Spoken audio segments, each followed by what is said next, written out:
your Monday daily delivery. Michael Rand here, Patrick Reusse with me. We got plenty to get to, even without a Vikings game this past weekend. Probably a lot of people in better moods now because you didn't have to watch the Vikings on Sunday, even if they would have won. It seems just like anytime they play, people are just upset. Even the last two Sundays before this, they win by giving games away almost. So, but Patrick, we're going to talk. One thing I'd like to say about that Cincinnati loss that we all thought was a disaster is looking a lot better. The fact that they played them down to the buzzer looks a lot better the way the Bengals have started to play, man. They're Joe Burrow's fantastic. So they, that first loss, how could they lose to Cincinnati? Yeah, it doesn't look quite so bad right now. So that's true. And it's, and strength of schedule is always so relative too, because you always look at games and you base that on what you think teams are going to be like. San Francisco doesn't look very good anymore. Now they still got to go out there. That's no picnic, but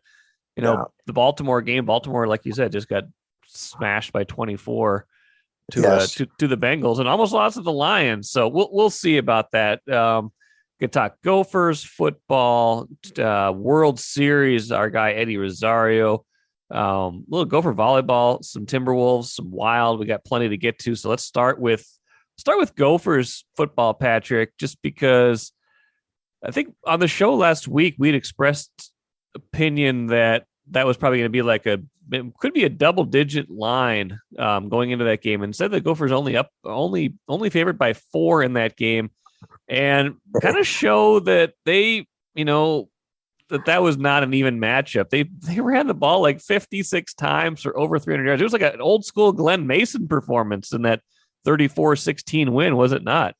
Yes, it was, and I think that they're still being held accountable for the Bowling Green loss when people are setting the lines. And of course, I have a fun on Twitter posting the Bowling Green score every week when it's over. This time they lost 55-24 to Eastern Michigan. But that game is explainable. All the things you thought that were going to be pretty good about this team, particularly the offensive line, have turned out to be true. The offensive line has beaten the hell out of people.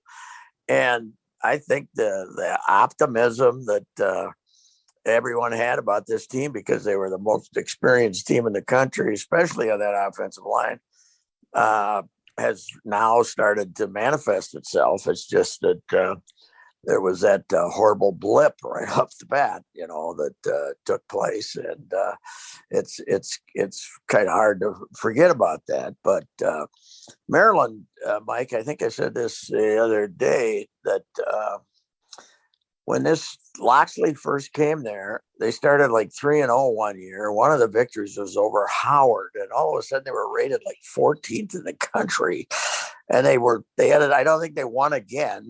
And then once again this year, they had a couple of early performances that people said, oh boy, they're pretty good. And they're just awful.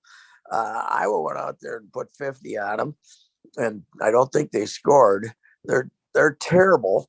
And the Gophers took advantage of that and just beat them up. So, that's they got Northwestern. Northwestern's terrible. They have no offense at all. They lost everybody. I heard a podcast about a month ago. Going into this season, they lost a higher because of the pandemic and everything. Everybody in the country got a lot more of their production back, both offensively and defensively. Northwestern lost more talent than any team in the country because their seniors said, we're going to go get jobs instead of come back and play. So they only have like 30-some% of their production back, and they're no offense at all. And that's kind of the Northwestern thing. They build it up, and they get a bunch of guys who've been around for a while, and they're pretty good, and then they get bad again. And last cycle of this, they were close to winning the West, and then the next year they went 0-8 or something. Yeah, something like that. Then they came back and won the West again, but this year they're terrible again. So I don't think the Gophers have a chance to lose either of the next two. Do you? Well, I mean, Illinois just beat Penn State, so I mean, yes, that's true. And you know how they beat them? They ran for over 300 yards. Yeah. They couldn't pass at all. So kind of like, yeah, it is. I mean, Illinois has they beat some like FCS school, but then they won at Nebraska, and now they won at Penn State. So it's really weird. So I suppose that could be a tougher game. But I mean, there's they're going to Iowa in all likelihood. They could be leading the West when they go to Iowa, because Iowa could lose to Wisconsin here. This week, right? Don't they play each other this week? I think. Yeah, I think we're coming up on that. Wisconsin. Yeah, and Wisconsin's kind of gotten their act together here a little bit, and so everybody in the West could have 2 losses. I mean, 2 losses except the Gophers, so they could be in first place. It would be that Ohio State, Minnesota. Well, maybe it's going to be Ohio State. Ohio State. Assuming Ohio State beats Michigan, Ohio State Gophers rematch for the Big Ten title. What do you think? I think they're still chasing the wide receivers from last time. I don't know if they can catch them the second time, but Northwestern you're referencing, by the way, when you were mentioning that, I was looking it up. 2018, they went 8-1 in the West, 9-5 overall. Then the next year they went 1-8, and then last year they were 6-2. So I mean, they've been good. You're right though; they kind of go through these down cycles where they're good, then they're 1-7, and all of a sudden the next year they're 2 years later they're 6-2. So yeah, they do. When they're bad, they're bad. They kind of reload, and this is maybe a good year to be playing them, and the opportunity is in front of them. I mean, when you can run the ball like that, like the Gophers can right now, even without your top 2 running backs, and when you can control the defensive line of scrimmage now too, which it seems like they're doing a lot because they've got a lot of good players on that side of the ball. That was more of the question mark coming into the year. You can be in pretty much any game. You're probably not going to run away with a ton of games. Like Maryland was a little bit of the exception because they're up 20 or up 20 in the fourth quarter, but it's an opportunity for them, no doubt about it. And they look every bit what we thought they were going to look like at the start of the year. So it's probably the best way to put it. Yeah, and you mentioned the defensive line play and the defensive. To me, the tradition of this program's mediocrity or less, or has been the number of outstanding defensive linemen they've had the last quarter century. You could count on one hand. Yeah. And I don't include Rashad Hageman in that group because he was so inconsistent, even though he was drafted on his physical ability, not on his production. But that's you got to give them credit for that they have some defensive linemen. And to me, in college football, at least up here in the Northland, games are won with the 2 lines, and the Gophers are good, really good on the offensive line with all those crusty old devils, and then the defensive line is much better this year. So I would give the credit to the line play here for the fact they've managed to rally from that horrible loss. Yeah, I would too. Let's move on to World Series. One other thing, what do you got? That Dunlop guy leaving, the offensive line hasn't missed a step with him. That was weird, though, that he gets up and leaves in the middle of the season because he wasn't starting anymore. But they've had a little of that, but it certainly hasn't hurt them at all because they have that Wiley who left as a running back. He still wasn't going to play even with their 2 guys hurt. So I guess he probably sees the writing on the wall. You're like, well, the top 2 guys are hurt, and I'm still not playing. Uh-oh. Somebody sent me a text, by the way, with a sound clip of somebody breaking down the game beforehand, either for ESPN or Big Ten Network, or talking about how the Gophers look out for the Gophers against Maryland with their running back Trey Potts. Whoops! Somebody, way to go. That was pretty good. Well, they just keep coming at you because they had two guys go over 100 yards the other day, so they're still not missing the beat. And running back is probably one of those things where talent wins out. So if you've got a little bit of talent, the adjustment periods, like, go find the hole, hit the hole. If the offensive line's good, the running back should be pretty good. But, it's not always plug and play. You can see the differences. So it seems like they've got some depth there. Patrick, when I watch Eddie Rosario right now, I wonder how there's ever an at bat where he doesn't get a hit. Because he just looked, you know what I mean? He's just in one of those zones right now where, how was he so inconsistent with the Twins? How did he get to a point where they were just like, no, and probably practically the right decision to say, no, this isn't the guy we want to pay, 8 figures a year.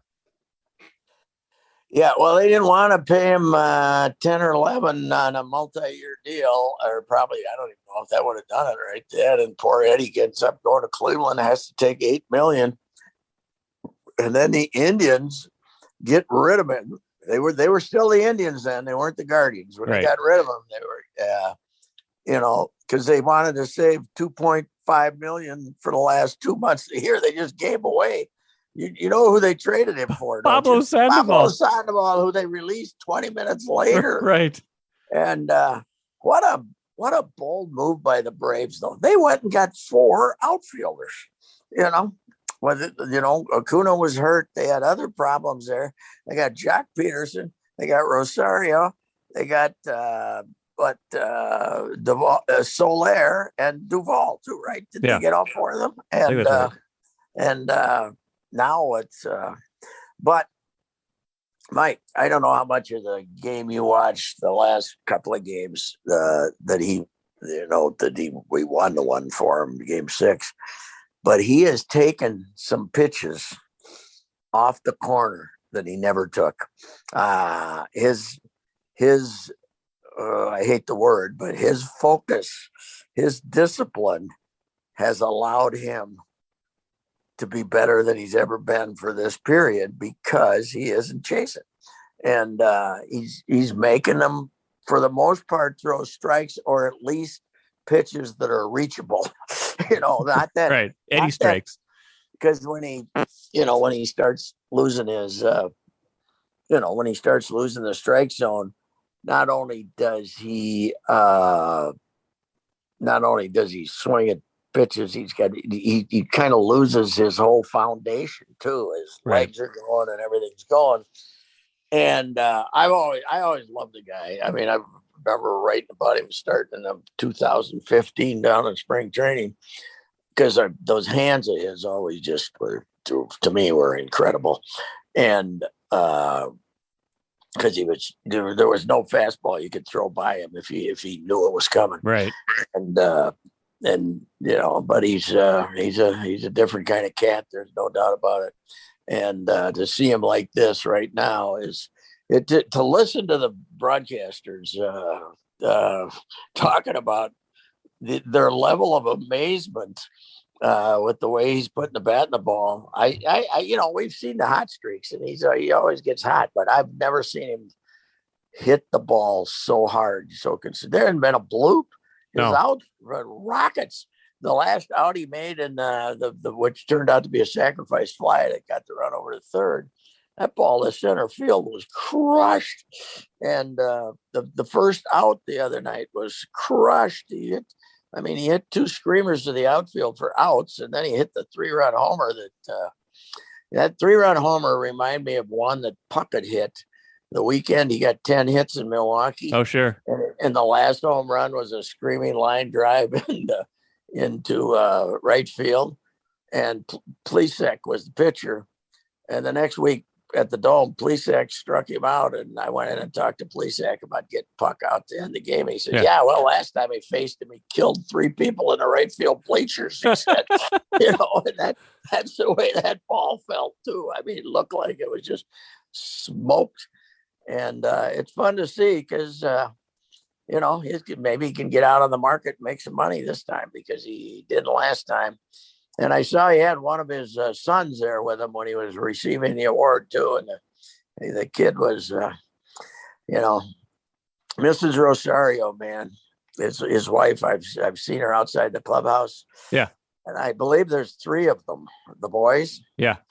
And there's 3 little Eddies. It was trying it was trying to control cats outside there. I'm sure. So they waiting for Eddie, and it was he was always easy and it was fun to hear the Eddie chant going on in Atlanta too. So good for him. And I don't know. I think I like the Astros, but the Braves pitching is probably, without McCullers, the Braves pitching is a little more of what they've had all year, than Right. Max Fried gave him a clunker against the Dodgers. But Houston's kind of slapping their pitching together, and it'll be a good series. It'll be good. I'm happy that it is going to be interesting. I saw somebody write this in their advance, though, that as the Indians are changing their nickname to the Guardians, and the Washington football team is waiting with the most to change the most racist name in American sports, we're going to still be hearing the tomahawk chop. Unbelievable. And also, I think what's been lost is baseball pulled the All-Star game out of Atlanta this summer. Right. And because of the voting thing, and now the World Series is being played there. So it's, you know what? It's go to the World Series, having a nice playoff run. People will forgive everything, right? The ballpark was jammed. People were screaming. And when they pulled the All-Star game out, all you heard was the Atlanta people are going to stop going to ball games and stuff.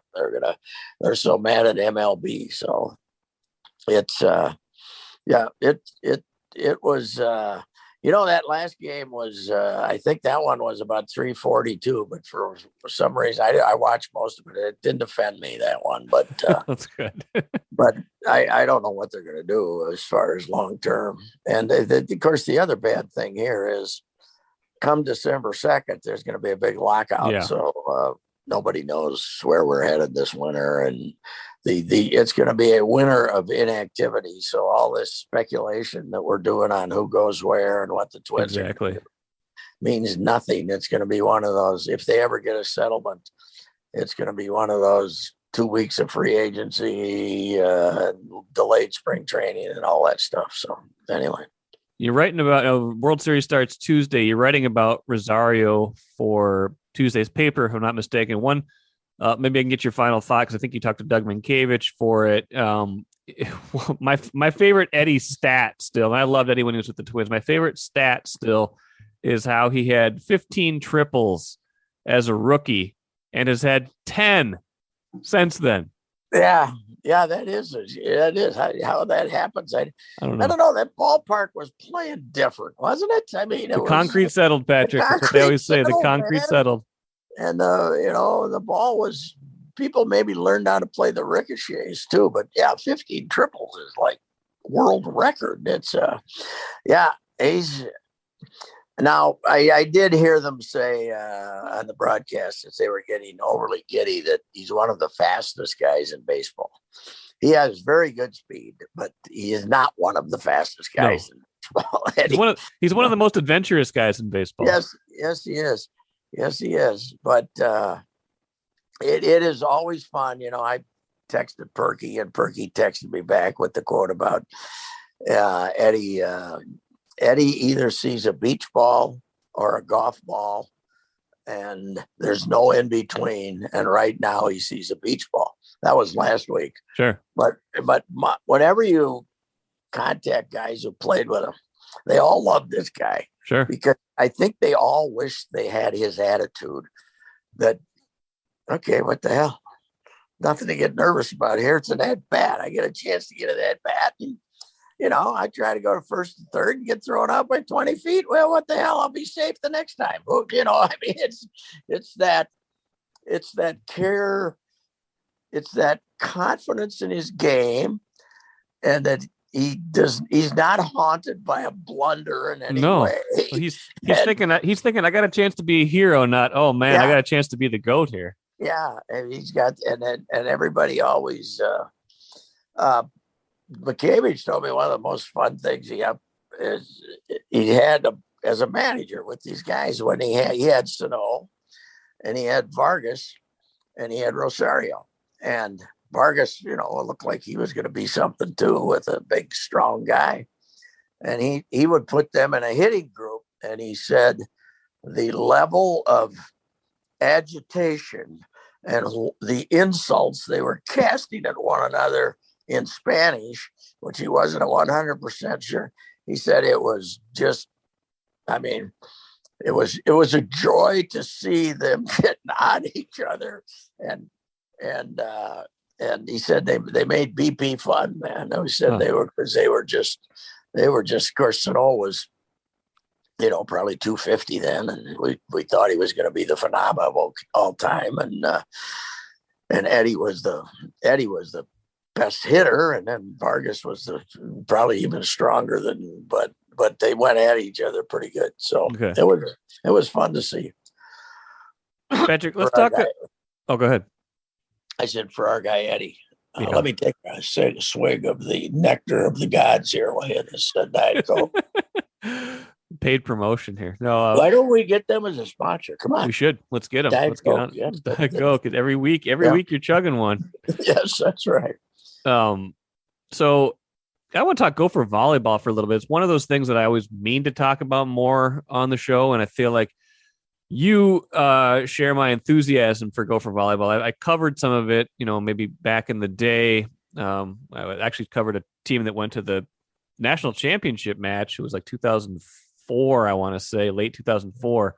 That program has just been consistently excellent for, whether it's going back to the Mike Hebert days and now Hugh McCutcheon. And they look like they're rounding into shape again this year from what you could see, huh? Well, it's funny how the genesis of volleyball, it was always the West Coast teams always got, right?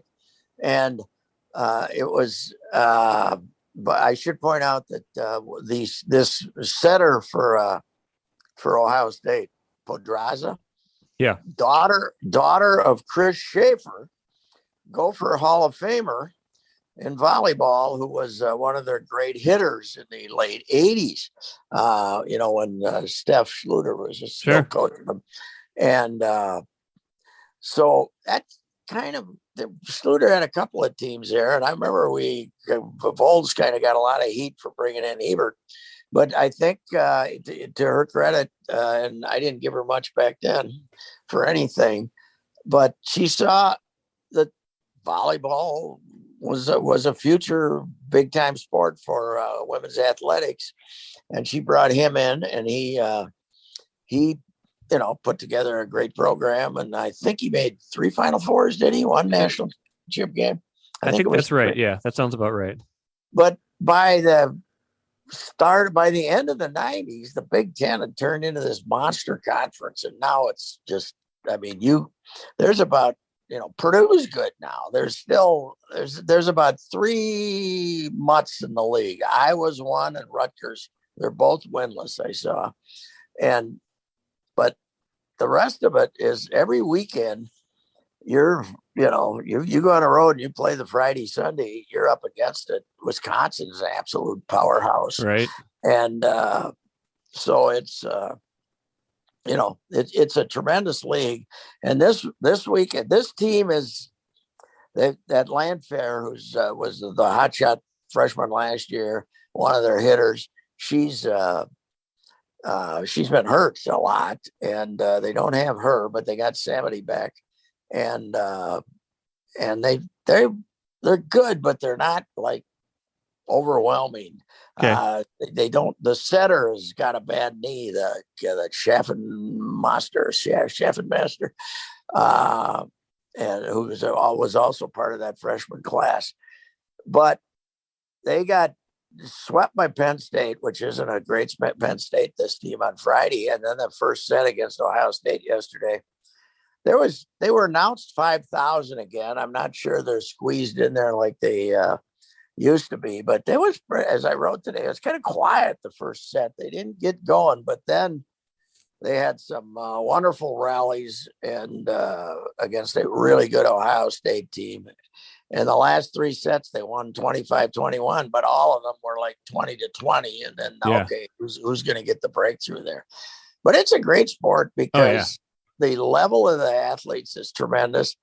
And I always say it's the difference between volleyball and most other sports is there's 75 goal line stands. I mean, it's like when the ball's in play and they got it, going. Somebody does a big smack hit and CC McGraw goes down on her nose and saves it, and then they go for smack it back and they get one of those volleys that last a minute. It's pretty fantastic, and the crowd got into it yesterday, and McCutcheon was pretty happy because I think he was pretty worried when they got blown out that first set, because I asked them to find out the last time they got swept on a weekend here, and they didn't have time to research it, but they haven't gotten swept too often at home on a weekend. I think so. And they were facing that, but it's fun. It's and they're pretty well.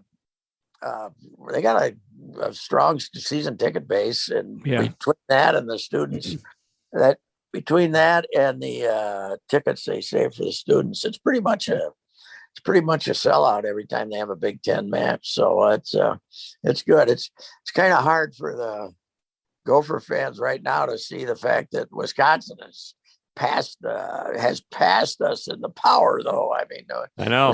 Let us have volleyball. Yes, no, they're great, and has some good Minnesota kids too. Yeah, but volleyball, Mike, too, is like the other sports in the fact that you got all these super seniors now.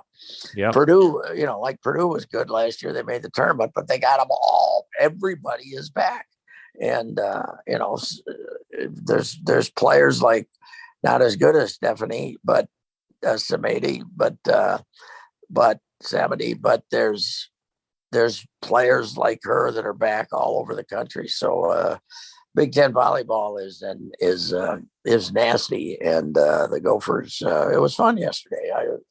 I hadn't been there in 2 years because I missed the spring season, which I did. Was kind of silly, the whole thing, and I was struck by, hey, what's going on here? How come you're not all fired up? It's 20-20 in the first set, but then as the match progressed, it was pretty good. I miss my favorite volleyball player, though, Triple S. Our Seliger Swenson. From, she watching her as a setter for 4 years gave me a much better idea what they're trying to do. I used to say, okay, they hit it over the net and somebody's trying to get it back, but there's a complete strategy to this sport that just us novices have. We need to watch closely to figure out that there's an idea here, that it's not just, okay, we're trying to pop the ball up in the air so somebody can smack it.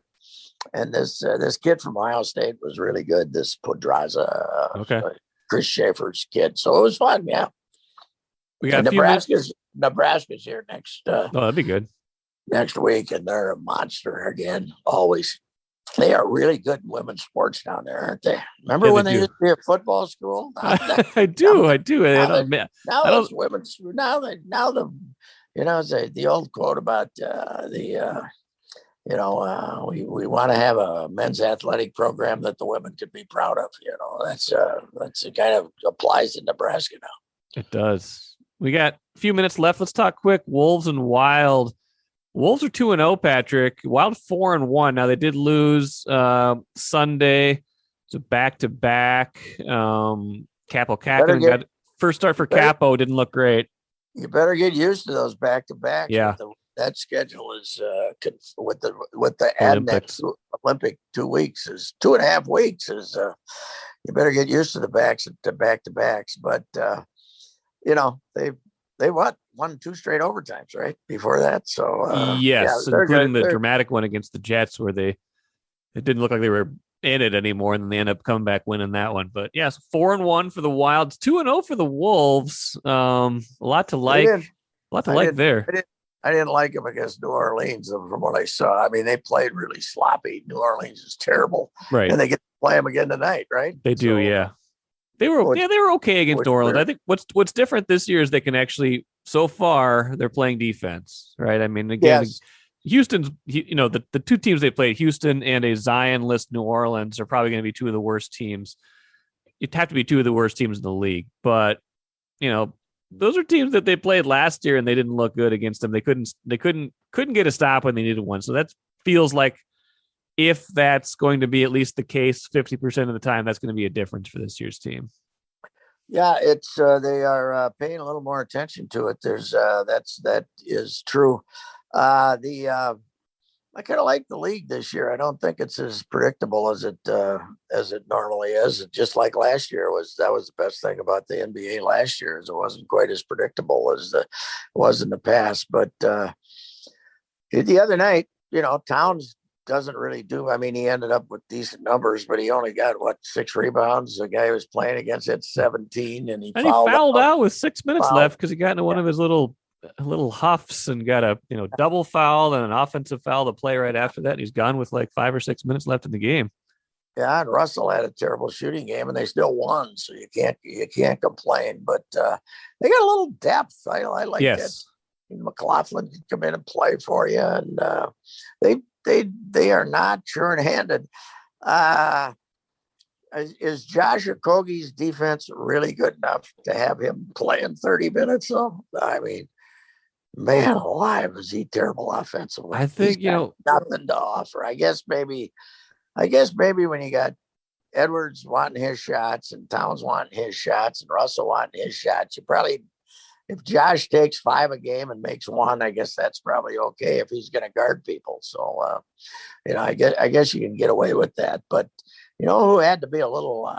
I saw going late in the third quarter, Beasley had played 5 minutes. Yeah. What's that? He doesn't strike me as the guy who's going to be a happy bench warmer. So it'll be interesting to watch that one. But yeah. Finch seems to be applying some standards to him too. So it'll be interesting. Yeah. And they've got that depth. Like you said, I mean, Okogie's probably the kind of guy too, that in certain matchups, he'll play 15 minutes just because they need more offense, or, Finch strikes me as someone who's just he's going to play who's good. He doesn't really care kind of like who might get upset, and he's going to kind of let the matchups dictate it more than anything else. So it looks like he might be able to coach a little bit. We'll see about that. So no, yeah, I like that. No, they're going to be in the 7 through 10 play-in at worst. They're going to be in the top 10. I'm more convinced now than I was at the start of the year. They again, 2 bad teams, 2 wins, but they look the part when you watch them. When they can win when they don't play their best, that's probably a sign of a team that could get around 500 this year. I got home last night and was clicking, and I ran across the Lakers game. Okay. Who are they playing? Memphis, which they got Ja Morant. I like watching him. But yeah. The Lakers, are they going to sign Charles Barkley pretty soon? They're so old. What in the hell is this? They're so old. I didn't realize that Carmelo's playing 30 minutes. He had 20-some points last night. He's playing. He's coming off the bench. It's unbelievable. And I actually heard it on the radio coming home. Their average age is 31 or something, 31 and a half. And the Memphis team they were playing last night, their oldest player is Steven Adams, 28. That's amazing. It's unbelievable. God, they just, it's Fossil City, and it's caught up with LeBron. He's still a good player, but he's not. I don't think he's top 10 anymore. And Davis is when he's healthy and playing good. But they got some players, but they are not going to last long in the postseason. By the time this season ends, that collection of old men, it looks like an old timers game when you're watching. Unbelievable. And just looking at the box score, they had to. They were 0-2 going into that game, so we better win. So they kind of treated this like not like a playoff game, but like LeBron's grinding 40 minutes against Memphis. Memphis was 2-0 coming in, so they've been playing better. Like you said, Carmelo 28, Russell Westbrook 37 minutes. It's they're it's a weird mix, and maybe it's the kind of roster that's going to look better at the end of the year than the start of the year. But it's not a youthful roster, to say the least. Yeah, NBA is nice and weird though. I mean, the Bucks, what they get. They got beat by 50 for 40 the other day, right? I mean, what? It's a strange. It's become a stranger place than it used to be, and I kind of like it because it's not as predictable as it was. So I agree. I like this. It's the Lakers not being a super team. That's okay with me. Me too. And I think the Wolves get the Bucks here pretty soon, later this week. Right? It's like their only road game of this whole opening stretch. So that'll be a test. Mike, here's the NBA's problem. I mean, you turn on you run across an NBA show on satellite radio, or you run across an NBA show on ESPN or one of these places. Yeah. All they're talking about is Ben Simmons. That's all they talk. They'd rather talk about some controversy than what's actually happening. And it's that way. The NBA people can't wait for the finals to get over so free agency can start. I mean, it is extremely weird. People are more interested in the drama of off the court than they are in the drama on the court in the NBA more than any other league. Who gives a damn? My 11-year-old grandson is a hockey player. Right. But if he shot baskets for 2 weeks, he could beat Ben Simmons in a horse. So what the hell do we care? That he can dunk and play defense, but we do not have to devote 40 out of every 60 minutes talking about where's Ben Simmons going to go. Who cares? It's incredible that the way that I think the NBA turns a lot of people off with that whole the whole drama, but the league is pretty good right now. Yeah, it is. And you're gonna hate it when Simmons gets traded here, Patrick. I'll leave that with my final thought. Maybe it still could be coming. You never know. But pretty soon his trade value is going to be a second round pick. So who do they take? I don't know. Who do you give up? I mean, they're not going to take Russell. Yeah, I don't know. They're in a weird place right now. Them and the Nets, the two should be the two of the best teams in the East. They both got issues right now. That's for sure. Everybody thought Kyrie was spoofing when he talked about the Earth being flat. Yeah, I don't think he was, but he wasn't. No, that's just great. Duke should be proud of educating that kid for a year. Way to go! If you don't think Krzyzewski would take everybody and that he's a complete fraud, look at Kyrie Irving. Let's let that be our final thought, Patrick. Great show. Appreciate it. We'll do this again next week. We'll have Vikings Cowboys to talk about next week, a Halloween night game. That's a big one. And plenty of other good stuff as well. We'll see you next week. All right. Please don't drink and attend that game. We don't want any drinking in the ballpark for that one. A Halloween night game against the Cowboys. That could be.